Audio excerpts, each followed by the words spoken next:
Boa noite a todos, começando mais um Astor Sessions, dessa vez, 37ª edição, 1º de janeiro de 2025, a gente já entra aí no nosso 4º ano, finalizamos 3 anos divulgando e gerando esse conteúdo mensalmente, então é um prazer ter com vocês esse trabalho, parte também fundamental da disciplina aqui do nosso negócio, do nosso time, e ter, de fato, uma transmissão de conhecimento junto a todos os convidados que nós temos aqui todo mês com vocês. Essa frequência nos deixa muito feliz, principalmente por acompanhar as tendências, os temas, a quantidade de informação que é gerada mensalmente e que a gente acha, óbvio, após um filtro, super importante em passar a todos vocês, famílias, parceiros, clientes em geral e entusiastas técnicos profissionais que fazem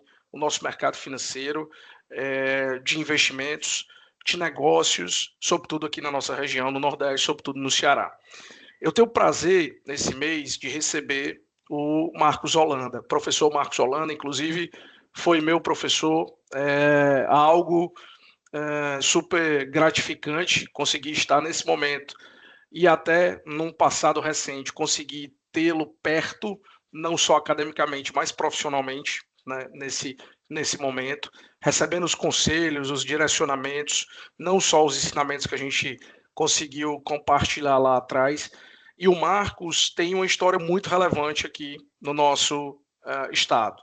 Engenheiro, economista de formação, professor, né, ou melhor, ciclo aí finalizado de magistrado na nossa Universidade Federal do Ceará, onde ministrou aí disciplinas na Faculdade de Economia, foi presidente do nosso Banco do Nordeste, banco, instituição financeira fundamental aqui para o fomento da região Nordeste, até Minas Gerais, ali o banco também abraça um pouco fora da região Nordeste, foi presidente do IPES, consultor também do Banco Mundial, do BID, e está conosco aqui para compartilhar também certificações louváveis que ele teve, entre elas PhD na Universidade de Illinois, e obviamente a gente está falando de uma das maiores escolas aí do mundo em economia. Queria agradecer, Marcos, a sua presença.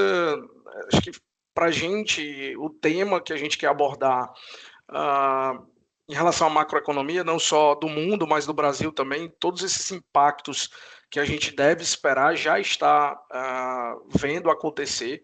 Com todas essas mudanças, né, metade do mandato aqui do governo Lula no Brasil, mas também posse de Trump, mudança ali na política canadense, possível trade war, Coreia do Sul, guerra, tem muita coisa acontecendo, né? Então, esse momento de hoje, ele é importante para ouvir as suas análises, as suas opiniões em relação a tudo que está acontecendo. Primeiro, obrigado pelo tempo, gostaria muito que a gente tivesse aqui uma conversa enriquecedora e que conseguisse também levar conhecimento, conteúdo aqui para as nossas famílias, clientes, em relação também ao que esperar da economia agora, né, nesse momento e também agora no futuro, aí, diria, de curto, médio prazo, para a gente poder ter aí base para se preparar para as tomadas de decisão. Mas queria começar te perguntando, Marcos, acho que tem primeiro que tem muita informação a todo lugar, em todo momento, em vários canais diferentes. Então, acho que agora o ser economista e o ser comentarista dos fatos que acontecem, hoje acho que está na mão de muitas pessoas e o filtro dessa informação é muito importante. Por isso que eu acho que conversar com você como um técnico, entendedor, obviamente com o seu ponto de vista, é muito importante para todo mundo.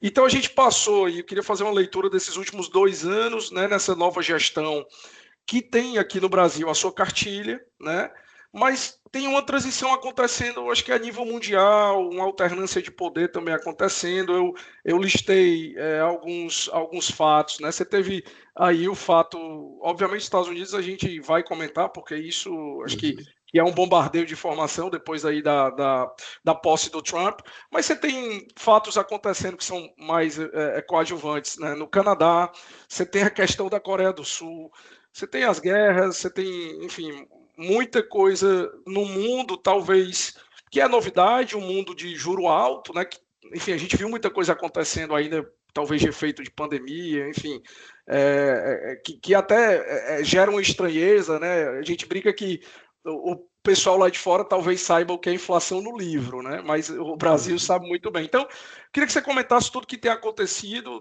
nesse passado recente, falando de economia, falando de macroeconomia a nível mundial, e o seu entendimento sobre, né? Assim, acho que em linhas gerais é muito bom a gente escutar de você o que tem de transformacional aí no nosso mundo.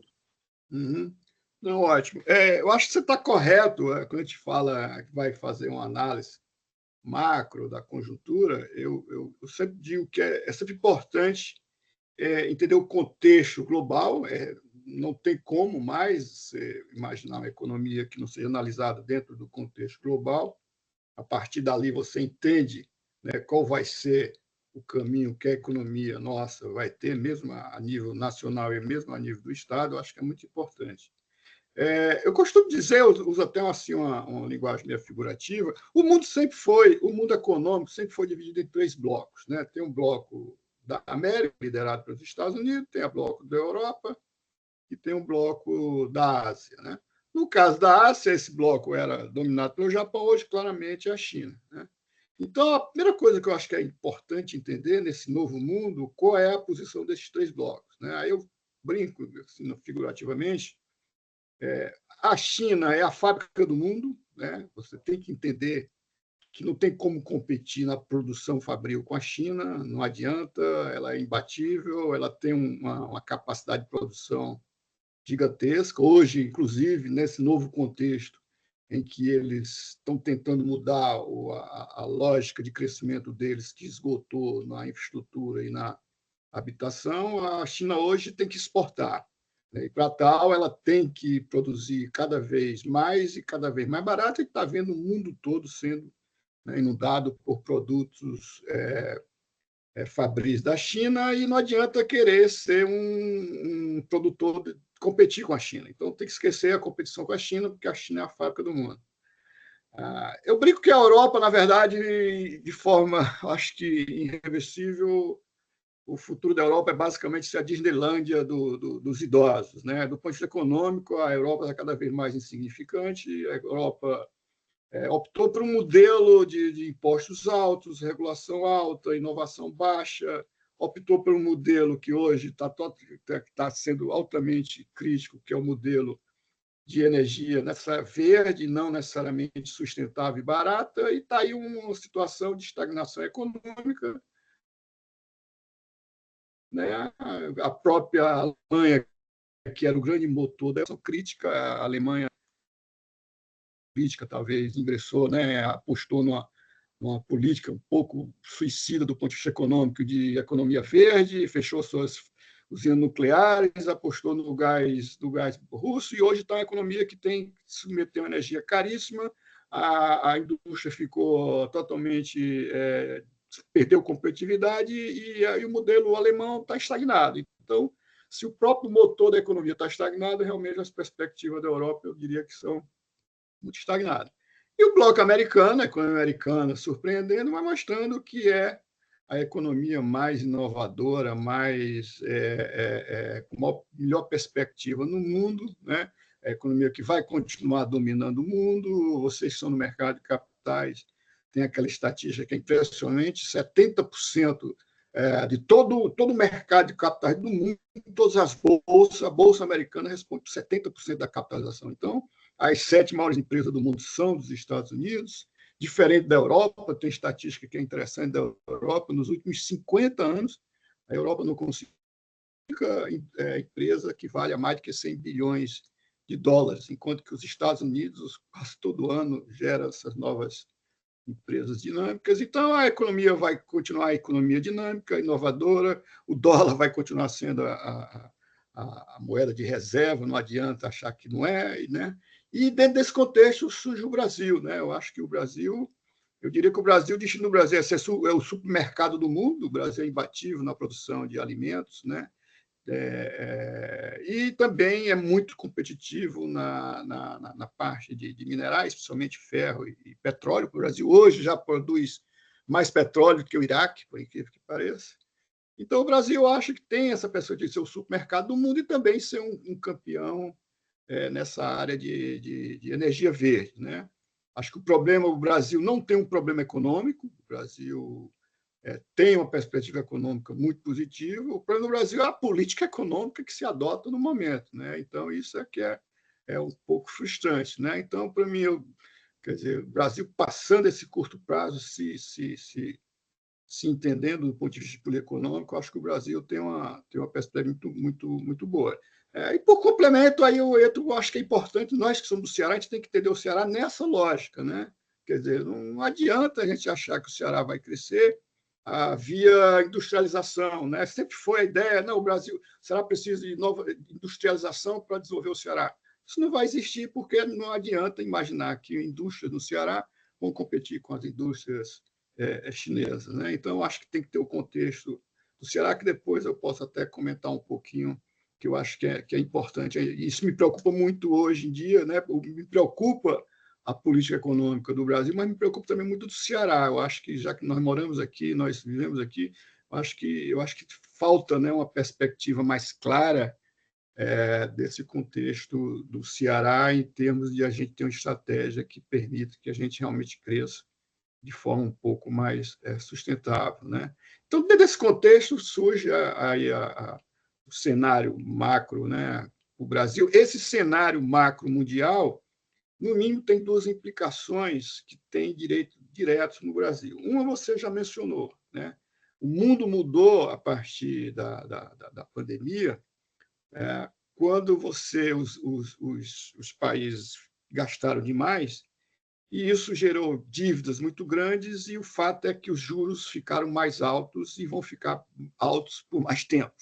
Então, nós saímos de uma economia em que o juro era zero e agora o juro tem um patamar básico nos Estados Unidos, por exemplo, 4, né, 3,5, 4. Então, o momento de juro baixo, juro zero, é passado. E isso é muito importante para entender Brasil e próprio Ceará, na medida em que projetos que eram, né, a princípio, viáveis, hoje não são mais. Então, os juros no mundo, o mundo vai ter que conviver com juros altos, né, principalmente o Brasil. Isso é um ponto importante. Outra variável que tem a ver com o Brasil, que vem mais da China, que é o grande comprador do mundo daquilo que o Brasil exporta, que são alimentos e minérios, é a China. Né? Então, na medida que a China vai crescer menos, com certeza vai crescer menos, está com um problema sério a China, né, de crescimento menor, né? A China vai demandar menos commodities, e isso, né, o Brasil, que é o grande exportador de commodities, tem que começar a perceber que aquele boom de commodities dificilmente vai ser repetido, e ele tem que se adaptar a essa nova realidade. Então, esse novo mundo de juros altos e de commodities não se elevando muito tem implicações diretas e fortes no Brasil, né? E o Brasil, como digo, o Brasil preocupa muito. Eu acho que o Brasil tem uma situação muito complicada, muito complicada. Na verdade, é complicada e é simples, porque, do ponto de vista econômico, não é complicada, porque o problema do Brasil, na verdade, não é a economia, é a política. Basicamente, o problema do Brasil é a política. A política tem gerado políticas econômicas que realmente não funcionam. Agora mesmo, né, hoje, aí nos jornais, aí que simboliza muito esse problema no Brasil, é que a presidente da Petrobras vai se reunir com o presidente da República para resolver se vai reajustar ou não o preço da gasolina. Quer dizer, eu uso uma brincadeira, Moral, que vai ficando mais velho e as coisas vão se repetindo. Eu sempre comento isso aqui rapidamente. Quando eu estava fazendo meu PhD lá na Illinois, eu fui uma vez pegar o Simonsen lá no aeroporto, e ele ia dar uma palestra, né? E eu, né, jovem, aquele fazendo PhD, fui pegar o Simonsen no aeroporto. Esse foi meu professor lá na EPGE, no Rio. E eu, professor, quem está mandando na economia do Brasil é a Zélia Cardoso de Mello, porque a Zélia surgiu como ministra. Ele, Marco, rapaz, quem está mandando na economia do Brasil é o Lula, ou é o Collor. e sabe o que é que vai dar. É óbvio que não vai dar certo. 30 anos depois é a mesma historinha, quer dizer, quem está mandando a economia do Brasil não é o Haddad, é o Lula. É óbvio que não vai dar certo, é óbvio que não vai dar certo. Então, você tem essa coisa de que é uma estratégia que, a princípio, política, né? E que é uma lógica quase ideológica, e depois a econômica não funciona. Né? Depois não funciona. A gente sabe que o receituário político que hoje está sendo posto em prática é aquele receituário que é interessante, porque isso é o seguinte: para a economia crescer só tem um jeito: o governo gasta mais. O governo gasta mais, aí as pessoas gastam mais, arrecadam mais imposto e tudo se resolve. Né? O problema desse receituário econômico, o grande perigo, a gente está vendo isso agora, é que, na verdade, ele funciona durante 2 anos. Se o governo realmente gasta muito, não tem como, né, a economia não crescer. Lá das aulazinhas lá de conjuntura, né, o PIB, um dos itens do PIB é gasto do governo. Está Né? na equação, né? Está lá na equação. Se o governo gasta mais, a economia vai crescer. Então, no primeiro, segundo ano, a economia cresce e todo mundo fica feliz. Não estava dizendo, só o governo gasta mais, não tem nada de história, blá, blá, blá. O fato é que isso só funciona durante 2, no máximo 3 anos. E agora acabou. Quer dizer, mas estão sempre errando, esse ano vai ser de novo. Esse ano dificilmente vai ser de novo, porque a coisa está esgotada. Né? Mas a lógica política continua a mesma, o diagnóstico continua o mesmo. Não, vamos continuar gastando, que vai dar certo, o pessoal vai consumir, o consumo gira a economia, essa coisa. E o fato é que isso está nos levando a uma situação muito difícil, muito difícil. E só para fechar essa primeira aí, o que eu acho é o seguinte: é uma situação de corner, né? É uma situação muito complicada. O governo, se quiser evitar um desastre econômico, vai ter que fazer ajustes em políticas que vão completamente contra o discurso político, vai ter que alterar a regra de reajuste do salário mínimo, vai ter que cortar alguns benefícios sociais, vai ter que desvincular a questão da saúde e educação, e aí perde o discurso político. Ou o governo diz: não posso fazer isso, até porque eu tenho uma reeleição. Vou continuar com a política econômica, porque senão eu perco o discurso político e perco a famosa, que agora é na moda, a narrativa.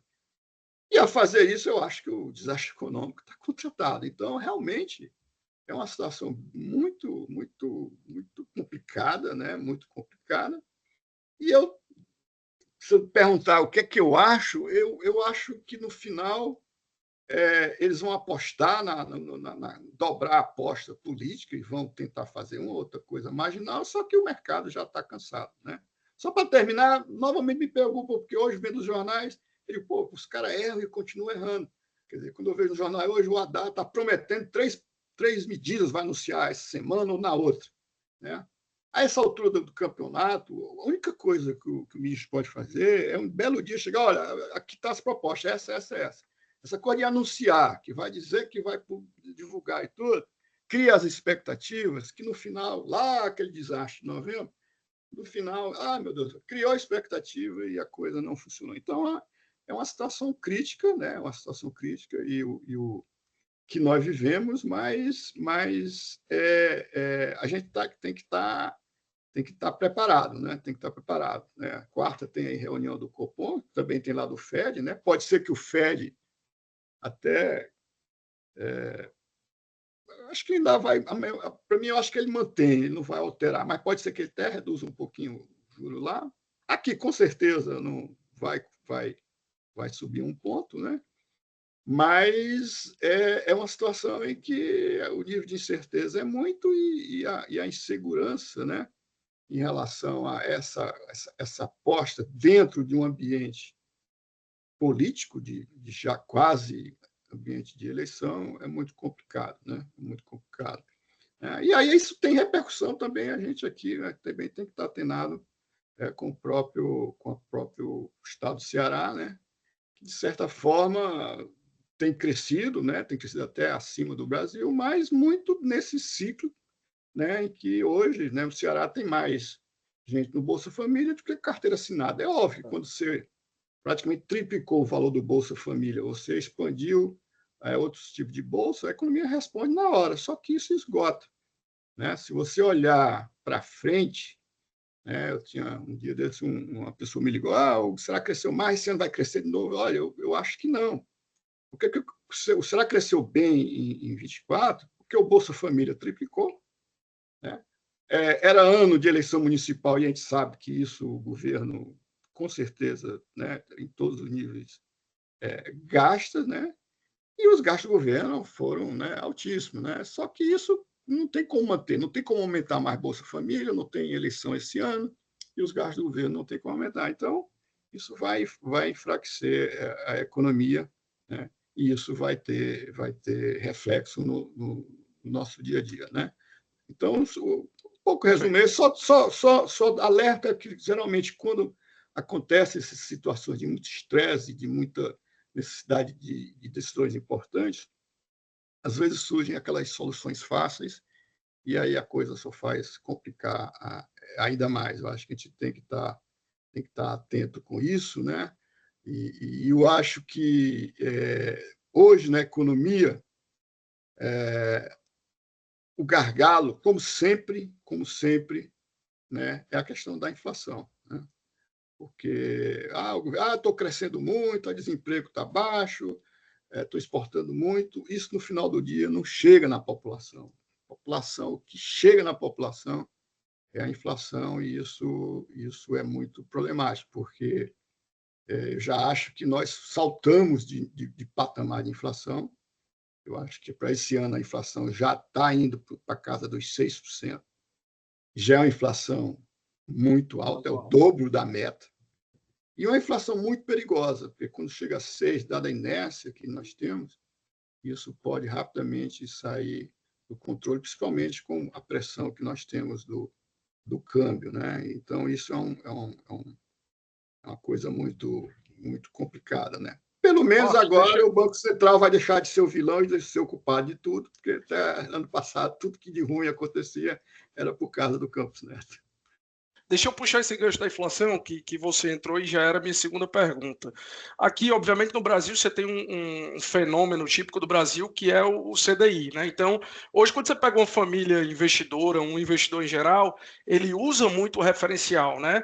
Obviamente, é uma questão muito educacional da gente olhar referenciais de investimento de acordo com a classe do ativo. Então, se é renda variável, eu tenho que olhar para a Bolsa, né, Ibov, se é um multimercado, eu tenho um índice específico, e renda fixa, o CDI. Mas, quando a gente fala de perpetuar a riqueza, a gente fala muito, tem que olhar para a inflação e ganho real, né? E aí uma pergunta talvez um pouco mais profunda, é que eu tenho minhas críticas, vamos pegar o conceito da inflação que você muito bem me ensinou lá atrás, que é aumento da base monetária.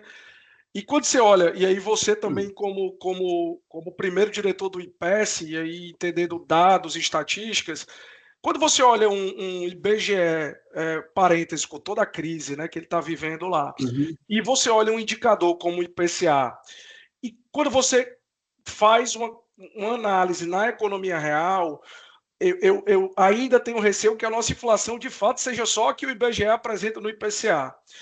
E, óbvio, com toda essa questão cambial, com toda essa pressão que a gente está vendo aí, e aí, enfim, as reservas diminuindo, talvez a emissão de papel sendo eminente, e de fato, o que você enxerga de inflação? Nesse patamar mundial, a gente vê, né, que talvez nunca outrora visto, a inflação também sendo um ponto. Viajando para os Estados Unidos, você pode ver que tudo está caro lá, né, por exemplo.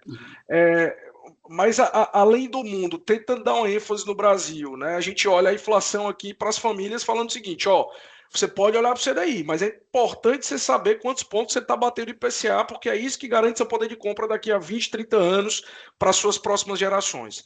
Mas eu te pergunto, né, explorando mais a inflação, como você já iniciou aqui, e de fato, no supermercado na gôndola, né, o preço da energia para o cara que ganha ali um salário mínimo, a gente pode dizer que a inflação de fato é o IPCA, ou a gente tem uma leitura diferente, enfim, como é que você está vendo e preocupações aí, dado que o nosso mesmo passado sendo incerto no Brasil, dado que o nosso passado é um passado histórico de hiperinflação, né? Eu tenho muita preocupação com o cenário de inflação no Brasil, né? Uma coisa de imediato que você comentou, que a gente tem que entender, né? Que a inflação, o IPCA, é uma inflação bem ampla e geral, né? Quer dizer, a inflação que o governo divulga nunca é a inflação que a gente enfrenta, que a empresa enfrenta. Cada um tem sua própria inflação, na medida que a cesta de consumo é diferenciada de setor para setor. Por exemplo, uma coisa que é muito preocupante e que tem consequências políticas muito fortes. Mesmo com a inflação oficial do IPCA de 4,8 para 24, né? A inflação de alimentos foi 8%. E essa inflação é a inflação que atinge a classe mais pobre, né? E é onde, né, a princípio, o governo tem mais popularidade. Então, cada um tem sua inflação, e a inflação, dependendo da circunstância, quer dizer, quando a inflação de alimento está rodando 8, né, já chega a 10. Então, isso é uma inflação muito grande que tira, né, muito poder de compra. Se você for segmentar ainda mais, né, agora está aí o governo querendo que as pessoas deixem de tomar suco de laranja e tomar café, porque o café subiu quase 50%. Então, a inflação do café foi 50%. A inflação da laranja foi 35%. Então, isso é segmentado, né? Outra coisa que é muito importante se comenta, e isso eu sempre alerto, é que a gente tem que saber diferenciar, são duas coisas ligadas, mas são duas coisas diferentes. Uma coisa é inflação, outra coisa é carestia, né? O Trump ganhou a eleição porque a inflação dos Estados Unidos caiu. A inflação que estava rodando 5, 6, caiu para 2. Mas mesmo quando a inflação cai, né, os preços ficam ainda muito altos. E o que mata na população é a carestia, não é bem a inflação. Né? O fato de, deixou de subir. Mas se deixou de subir num patamar muito alto, se a inflação do café zerar daqui para frente, né, não vai resolver o problema, porque o café aumentou 50% e as pessoas convivem com o preço. Então, tem que separar, né, essa coisa da inflação de carestia, entender que são duas coisas distintas. Do ponto de vista de política econômica, então, de implicações políticas, o governo tem que entender que o problema é maior do que a inflação, né? Depois que você tem momentos em que a inflação são muito alta. Então, a inflação é muito complicada. Eu me preocupo com a inflação porque você coloca, grosso modo, você quer imaginar qual a inflação futura, né? Qual vai ser a inflação para frente. Inflação tem três grandes componentes. A componente principal é que a gente lá na macro explica, que é o hiato de produto. Basicamente é o seguinte, né? É o desequilíbrio entre o crescimento que a economia está tendo daquele crescimento que é sustentável. Toda vez que a economia cresce acima do que ela pode crescer, gera pressão de inflação, que é exatamente o que nós temos agora. A economia está crescendo 3,5% e a realidade é que o Brasil hoje não consegue crescer mais do que 2, 2,5% de forma sustentável. Está crescendo 3,5%, não tem jeito. O hiato está positivo, isso pressiona a inflação. Então, se a economia está crescendo acima e, eventualmente, o governo acha que isso não é problema e vai manter a aposta, você tem pressão de inflação para frente. Né? Mesmo que a economia desaqueça, mas você tem pressão. Um segundo componente que gera inflação é o câmbio. Não tem jeito. Câmbio, né? Câmbio é inflação na veia. No momento que o câmbio está desvalorizando, por esse contexto mundial e Brasil, né? numa economia que a conta de capital é aberta, se o câmbio está desvalorizando, sim, que foi para o patamar de 6, não tem jeito, vai gerar inflação, isso vai ser repassado nos preços. A Petrobras vai segurar o preço da gasolina, talvez segure, mas esse mês que vem vai ter que fazer um brutal repasse. Então, no mundo globalizado, o câmbio, a inflação na veia sempre foi um problema. Mas o Banco Central tem reserva para vender. Vendeu 30 bilhões de dólares em novembro e o câmbio de 6,20 baixou para 6 e no final não fez muita coisa, vai continuar vendendo. Mas nós temos muitas reservas. Tem um discursozinho aí meio perigoso. O Brasil tem 300 bilhões de reserva, dá vender 100 bilhões, joga o câmbio em 4,5, está tudo resolvido. Não é bem assim, né? Porque 300 bilhões pode parecer muito, mas não é. Né? Porque hoje em dia, por exemplo, a conta de capital é aberta. Se todo mundo pode chegar e rogar o dinheiro para querer colocar o dinheiro para fora, e isso aí a reserva se esgota em questão rápida. Então, câmbio também é uma sinalização ruim. Hiato de produto positivo, câmbio desvalorizado. E o terceiro componente, sempre que é importante na inflação, são as próprias expectativas, né? As pessoas simplesmente acham que os preços vão subir, e aí sobem. Então, se olhar a equaçãozinha da inflação, você tem esses três componentes hoje jogando ruim, né? O hiato pode diminuir, mas continua a economia pressionada, o câmbio pressiona, existem dúvidas sobre a questão da inflação, e a inflação que está rodando 6 no geral, 8 nos alimentos, né? As pessoas começam, opa, voltou, e aí não tem jeito, como você mencionou, numa economia que tem uma memória inflacionária muito grande, ninguém espera para ver. Todo mundo vai tentar se proteger e vai reajustar seus preços e efetivamente salários, né? Daí essa realidade, nós temos juros altos no Brasil. É óbvio que com esses juros altos, do ponto de vista de investimento de aplicações, o CDI surge com um grande atrativo, sempre lembrando, né, que às vezes o renda fixa, lembrando que renda fixa não necessariamente é fixo, né, porque às vezes os títulos de renda fixa eles têm perda de valores, né, por conta exatamente da mudança de juros. Quem diria, quer dizer, ano passado, quando tinha lá as NTBs pagando 6 juros real, eu digo, pô, aqui é um investimento maravilhoso, isso aqui é só ganhar dinheiro. A NTB agora está pagando 7, quase 8. Então, quem comprou aquele título perdeu, né, valor, né, se resgatando dinheiro. Por quê? Porque aquele título perdeu o valor. Né? Hoje já tem títulos pagando 7, 8 de real, realmente é um juro maluco. Então, não deixa de ser um atrativo, né? Tem que, como você falou, olhar a renda fixa, olhar o horizonte temporal que você vai aplicar, mas fica difícil, né? Você, do ponto de vista de mercado de capitais de renda variável, competir com os juros desses que tá aí no Brasil. Isso é uma nova realidade. Isso é uma nova realidade. É óbvio que existe, né, opções de aplicação de renda variável um pouco mais sofisticada, que envolve risco, mas é uma realidade de que a gente tem que ter um juro alto, né? A minha continha de juros sempre é outra continha que eu sempre faço, que é a continha de arbitragem de taxa de juros, né? Qual o juro para o Brasil, né? Estão dizendo que vai para 14, 15, que deve ir. Mas meu juro no Brasil, quer dizer, sempre minha continha juro é juro americano, que hoje está em torno de 4,25, então é 4. Então, o juro americano está 4, não está mais 0, está 4. A inflação no Brasil vai ser 6. Então, 6 com 4, 10. E o prêmio de risco Brasil é 200 pontos, né? 200. Então, você aí já tem um piso de juros de 12, que é mais ou menos que está aí. Quer dizer, mas vai para 14. Vai. Por quê? Porque 12 seria assim, um juro de equilíbrio da economia brasileira, eu diria, para esse ano e talvez até para o próximo ano. Então, aquela ilusão de juros de 8, de um dígito, de 7, esqueça que isso não vai acontecer no Brasil. Se tentarem, via estilo Turquia, o câmbio vai para 8, aí explode tudo.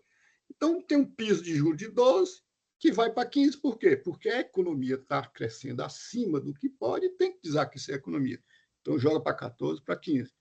Mas a realidade é que o juro é alto, né? E como eu falei, isso tem implicações muito, muito distintas, né?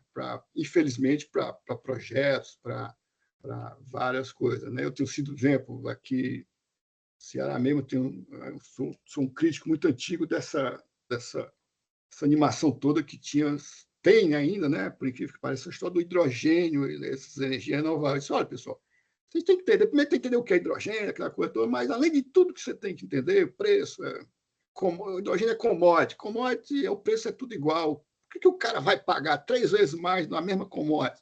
Só porque é verde? Não vão, não, mas vão, não vão. Essa semana aí o próprio presidente da empresa que estava dizendo que vinha, está dizendo ainda, né, que vinha para cá, ele dizendo exatamente isso. A turma, ninguém vai pagar 3 vezes mais só porque é verde. A turma quer a commodity mais barata. Mas esses grandes projetos, além de tudo isso, mudou a realidade do custo de capital. E o custo de capital mata vários projetos. Então, tem que conviver com essa realidade de juros altos, e isso realmente prejudica muito essa classe de renda variável. Mas, por outro lado, né, na alocação de ativos, sempre lembrar que nesse ambiente de inflação alta e eventualmente se elevando, tem os papéis de renda fixa, mas tem também outros ativos que tradicionalmente surgem para se proteger contra a inflação, que são os próprios ativos físicos, né? Os imóveis, alguma coisa. Sempre que quando a inflação começa a acelerar, os ativos físicos, né, o mercado imobiliário, essas coisas, passam a ser alternativa porque preservam, né, o valor, né, como alternativa à renda variável. Mas eu acho que a gente tem que estar preparado para conviver com juros altos nos próximos 2 anos e com essa incerteza de uma inflação que realmente deixa amedronta, né? Vamos ver, e aí tem toda essa questão, aí tem a combinação da política com a economia. O fato é que nenhum lugar do mundo, qualquer tipo de governo, pode ser a cor que for, pode ser a ideologia que for, resiste à inflação alta, principalmente não a inflação alta, mas a carestia alta, como a gente está convivendo. Isso é um cenário bem desafiador. Marcos, falando também do futuro, acho que você citou o caso da China, e algumas pesquisas apontam, né, uma redução considerável da população. Aí a gente está falando de 40, 30, 50 anos na frente, aí tem questões aí já de efeito da política de controle de natalidade. E no Brasil a gente tem uma discussão antiga, né, de ter passado o boom demográfico, da questão da produtividade, talvez pela intervenção, pela forma da intervenção do Estado também, e as projeções, até o IBGE fez aí o estudo, né, em 2070, de fato a pirâmide já mudou muito, você tem um país muito mais velho também, né? Então essas questões são estruturais, assim, são internalidades que talvez são difíceis da gente, né, modificar, ou não são factíveis da gente modificar. Então, dadas essas questões aí de mudanças também, se fala muito também no crescimento populacional já exponencial na África, né, daqui a alguns anos, décadas. Então, como é que você vê essa questão populacional, produtividade no Brasil, né, esse gap e esses impactos também na economia futura? Não tenha dúvida que isso é um grande fator estrutural, seríssimo, mesmo na China. A China aparentemente cometeu aí quase um suicídio do ponto de vista econômico, que foi aquela política de só um filho, né? Aquilo fez com que as famílias entrassem naquela coisa, e hoje a China está com esse problema seríssimo. Por que pareça, né? A população da China está crescendo muito baixo, né? E o que era motor de crescimento, porque toda economia que tem uma força de trabalho crescente, ela vai crescer. Não tem milagre, né? Fator trabalho gera crescimento econômico. E isso foi a mesma historinha da China. Só que esse fator deixou de ser. Então, aqui a China, para crescer, não vai ser adicionando trabalhador, só tem um jeito que é adicionando produtividade. Não é tão trivial aumentar a produtividade, tanto na China como no Brasil. Mesmo é um pouco a mesma história que nós estamos com, né, como você falou, o bônus populacional já se foi, né, cada vez menos trabalhadores disponíveis, e isso gera para crescimento econômico a necessidade de ganhar produtividade também não é trivial. Então, essa questão demográfica é muito séria e muito complicada na China e até mesmo no Brasil, né? Por outro lado, tem que entender, eu costumo colocar também, tem que entender que nessa nova realidade demográfica, né, do ponto de vista de oportunidades econômicas, a gente tem que entender que tem aí uma população cada vez maior, uma população idosa com recursos, né? Não vou dizer que são ricas, mas com recursos. Isso é um mercado cada vez maior, né? Idoso com dinheiro, né, para investir, para passear, para beber, para fazer turismo, né? Até naquela figuração aí no mundo, eu coloco que se a Disneylândia, se a Europa é a Disneylândia dos idosos, eu vejo muito o Ceará se oferecendo como a Disneylândia dos jovens, né? O Você tem uma mercado concentração patrimonial ainda muito grande já nos baby boomers, né, Marcos? Então é exatamente o que você é, está falando, né?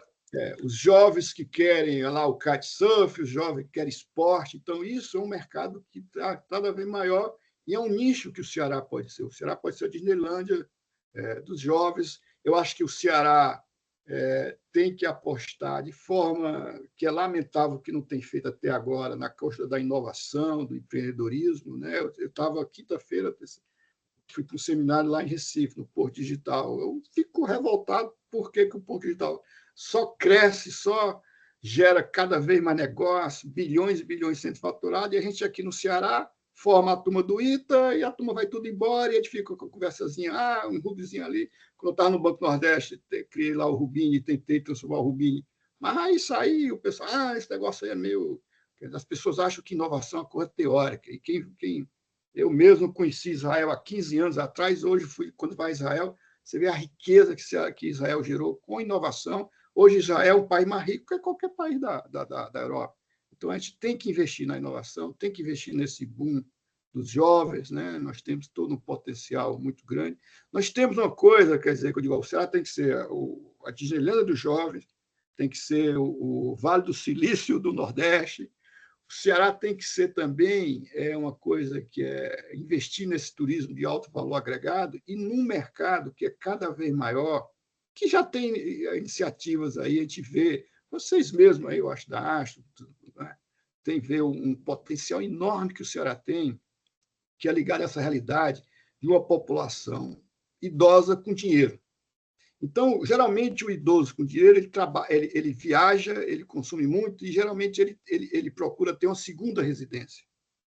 E aí eu tenho alertado que o Ceará ele praticamente tem um monopólio no mundo todo, né? Porque o tradicional destino de segunda residência, né, hoje estão muito afetados pelas questões climáticas, pelos desastres naturais. O único litoral do mundo que é bonito, que tem sol, mas que não tem furacão, não tem terremoto, não tem incêndio, né? Não tem tornado, não tem nenhum tipo de desastres naturais, é a gente aqui no Nordeste. Então, tem que vender isso como destino de segunda residência mais relevante, porque o mundo tem demanda, né? E aí esses lugares tradicionais estão ficando proibitivos pelo custo de seguro, né? Isso tem a ver com essa mudança estrutural da população do mundo. Então, os negócios para frente têm que ter essa perspectiva de entender, como você falou, qual é a população que está crescendo, qual é a população que tem poder de demanda, onde é que ela vai, o que é que ela quer e onde ela vai se alocar, né? Só para completar uma coisa que é interessante, quer dizer, a Arábia Saudita. A Arábia Saudita é o campeão do petróleo, mas hoje a Arábia Saudita é um dos países que mais investe em esporte, porque eles perceberam que se tem uma indústria que é bilionária, trilionária, que vai continuar crescendo, é esporte, né? Então os caras, nós temos que preparar para quando o petróleo, né, deixar de ser relevante. Os caras estão investindo brutalmente em esporte porque eles querem atrair exatamente essa indústria, que é a indústria bilionária. Antigamente era jogos, cassino, continua, mas esses novos negócios é que a gente tem que estar antenado e perceber,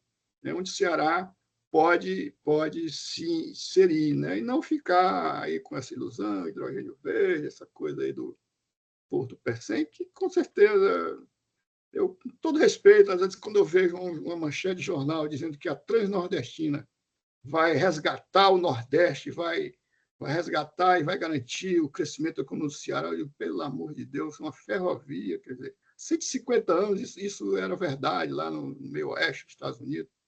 Achar que uma ferrovia vai jogar a gente num patamar de riqueza que a gente precisa é muita desconexão com o que está acontecendo no mundo, né? Então, como você falou, é importante entender isso aí e a gente tentar inserir não só a economia brasileira, como a economia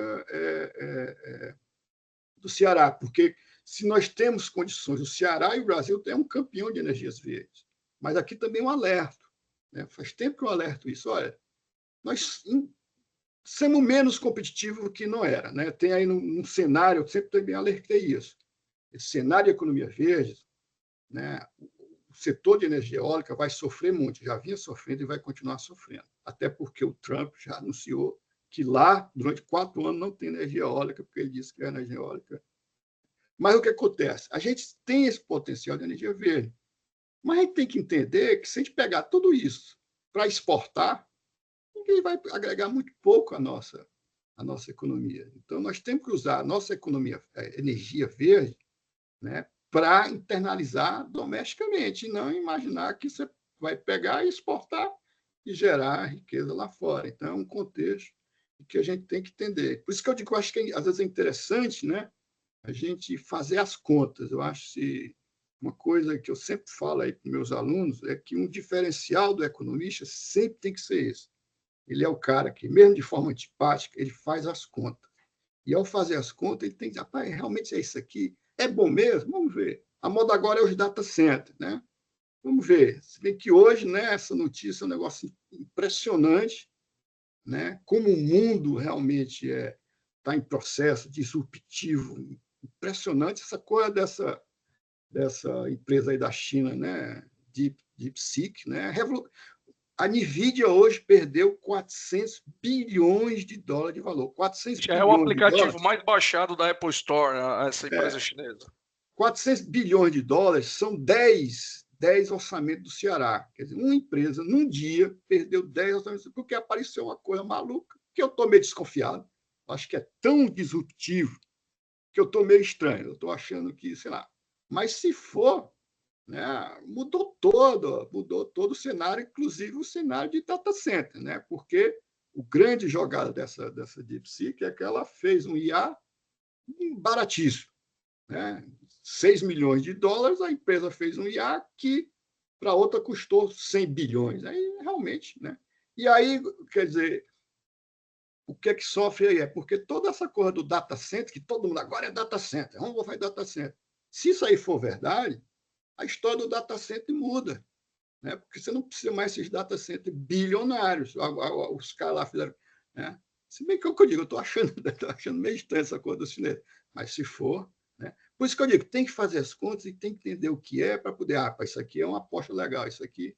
Né? Por isso que eu acho que é o papel, né, do economista, né, das assessorias econômicas, como a Astro faz, de certa forma, às vezes, é explicar, fazer a conta com o cliente, entender um pouquinho o que é, né, para não gerar, às vezes, expectativas muito frustradas, até no momento, como você falou, um momento que tem muita informação, né, mas, infelizmente, além de ter muita informação, infelizmente, tem muita tentativa de formar, né, as pessoas. Os jornais hoje, infelizmente, tentam formar mais as pessoas do que informar. O jornal tem um pré-julgamento, se foi por alinhamento ideológico, se foi por questões comerciais, porque o governo é um grande anunciador, o cara quer formar a opinião do cara, quer dizer que aquilo ali, né, é impressionante. Né? Só para terminar, um pouco economia e política, mas tudo se mistura. Essa confusão toda do Pix aí, que gerou uma revolta, é, sei lá, querendo processar o pessoal que gerou um pouco. É óbvio que a turma gerou um pouco de, não vou dizer fake, mas gerou de falar, olha, vamos taxar o Pix, blá, blá, blá, blá, e essa revolta. Essa mesma historinha do mesmo governo que hoje reclama isso, quando era oposição, se você for lembrar, na época do teto dos gastos, né, que o governo era esse governo atual, o governo fez a mesma coisa, gerou muita fake news em relação ao teto dos gastos. Todo dia tinha na mídia, nas redes sociais, o teto do gasto vai tirar dinheiro da educação, o teto do gasto vai tirar dinheiro da saúde. Isso nunca foi verdade. Nunca foi verdade. Né? Então, essa coisa é complicada. Por isso que eu acho que é importante ter essa perspectiva de a gente tentar informar e realmente fazer contas. Né? Maravilha. Marcos, a gente caminha aqui para o final. Queria te fazer uma última pergunta, acho que mais não só sobre o caso da Argentina, mas também sobre as reflexões de alternância do poder e de políticas específicas, né, econômicas, mas também em relação ao modelo. Né? Acho que você, vindo da escola de Chicago, talvez algumas visões diferentes, e o que a Argentina se transformou ao longo desses 100 anos, né, lá no século passado, sendo uma das economias relevantes a nível mundial. Tudo que ela sofreu, né, nas medidas que foram tomadas. Tem um exemplo aí da Turquia também que você já citou, mas o que a Argentina veio tomando de decisão errada até onde ela chegou. Eu tive a feliz oportunidade de estar na Argentina antes do Milei, feliz no sentido de adorar o ambiente, mais infeliz quando, na prática, você, pelo menos há 2 anos atrás, né, você via muito morador de rua, as prateleiras todas vazias, então isso deu para sentir. Então, o que é que você enxerga aí dessas mudanças que estão acontecendo em alguns países, mas eu acho que o nosso vizinho aqui é um caso emblemático e vindo alguém tão polêmico, né? Então talvez extremo na sua forma de se comunicar, como o Milei, e essa questão da diminuição de fato aí do Estado e tentando dar um choque na economia como ele está dando, né? E reflexão mesmo do modelo, o modelo econômico que ele imagina ser ali a saída para o que a Argentina veio se depreciando ao longo dos anos. Eu acho que é um experimento super interessante, que pode ter consequências muito fortes para o Brasil e para a América Latina. Com certeza, o modelo que estava posto até a chegada do Milei era um modelo que a gente sabia que não dava certo, que estava levando a Argentina ao desastre. Né? O modelo Milei, pelo menos, tem uma chance de dar certo. O outro já era certo, não dá. Então, já é um avanço de uma chance de dar certo. Né? Eu acho que, por exemplo, os resultados iniciais são realmente impressionantes. O Milei, num ano, né, de governo, ele fez um ajuste fiscal de 4% do PIB. É um ajuste fiscal brutal. Ele saiu de um déficit de 2,5% para um superávit, ou seja, ele fez 4%. Por isso que eu digo, o discurso do Brasil, que não é possível fazer ajuste fiscal, se a gente fez 4%, eu não estou querendo que o Brasil faça 4%. Se o Brasil fizesse um ajuste fiscal de 1,5%, já resolvia tudo e tudo ia ser uma maravilha, mas tem um ajuste fiscal muito grande. Eu acho que tem esse movimento, né, de reduzir a regulação da economia, né, muito, muito interessante, de enxugamento do Estado, né, com certeza. Né, o Milei está mostrando como lá o próprio Musk vai mostrar agora com o Trump que dá para cortar gasto de estrutura de governo. Né. Eu fico realmente muito triste quando eu vejo a estrutura de governo que a prefeitura tem, que o governo do Estado tem. Né? O governo do Estado do Ceará tem de unidades orçamentárias entre secretarias, fundos e órgãos. Eu contei um dia desse, eu fiquei super, 117 unidades orçamentárias. Então, o orçamento tem que alimentar. Ah, mas é um fundo, tudo bem, mas é 117. Então, a prefeitura tem 30 secretarias. Minas Gerais, que tem 800 municípios, tem 15 secretarias. Então, esse movimento de enxugamento da máquina, mostrando que é possível enxugar sem necessariamente diminuir o serviço público, eu acho que ele está, né, começando a fazer de forma aí até surpreendente. Então, eu acho que é um modelo que não está garantido, realmente a economia está sofrendo muito, mas esse ano já deve ter crescimento positivo. Né? E essa coisa, quando engrena, que embala, a coisa pode realmente funcionar muito bem, e aí vira um paradigma, né?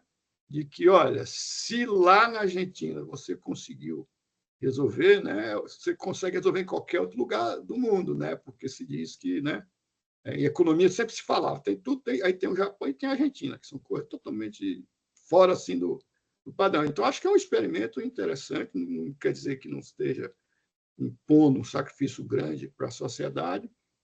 Mas, para mim, a manutenção do que estava era o pior de tudo, porque, como você falou, a pobreza estava aumentando de forma radical, desabastecimento, inflação explodindo, então isso gerou uma oportunidade de que, né, isso vai ter reflexo, com certeza vai ter reflexo. A grande dúvida que eu tenho, e aí é a grande realmente dúvida, eu acho que ele vai terminar fazendo, mas eu não sei, é que realmente ele foi eleito dizendo que ia dolarizar. Né? Ele não achou aí a oportunidade, ele tem 4 anos, né? E aí essa é a grande, será a hora da verdade. Né? E aí seria super interessante. Mas, para finalizar, uma vez eu estava no Equador, e era um governo de esquerda, o Equador é dolarizado. Né? Não existe a moeda nacional. Era um governo de esquerda e o governo, vamos recuperar nossa soberania, nossa história, blá, blá, blá. Fez uma consulta à população, 85% da população, não quero Não quero, não, eu quero ficar com dólar mesmo, esse negócio de moeda nacional, eu quero ficar com dólar, porque o dólar eu sei que, por mais difícil que eu tenha, é óbvio que são mais menores, mas é um experimento. Mas eu acho que a Argentina fica aí uma promessa, e o ano da verdade vai ser esse ano. Se eles se analisarem bem, eu acho que vai ser uma coisa bem interessante do ponto de vista de experimento econômico. Professor, muito obrigado. Prazer estar com você, viu? Obrigado aí Prazer. pelos aprendizados. Sempre é bom falar de economia, né? É com essa conversa prazerosa, encantadora e que gera aqui motivação para a gente planejar e ficar atento à nossa economia e a esse cenário de investimentos com toda essa complexidade, mas que dá energia, que dá vontade, né, de traçar aí, o futuro dos nossos movimentos com tanta externalidade para a gente tentar gerenciar, né? Porque controlar não dá. Então, obrigado a todos vocês que estiveram aqui conosco. Finalizamos aí praticamente janeiro, entrando em fevereiro. Então, esse ano promete. Está sendo enérgico já no começo, frenético já no começo, com muitas mudanças. E até o próximo mês. Obrigado.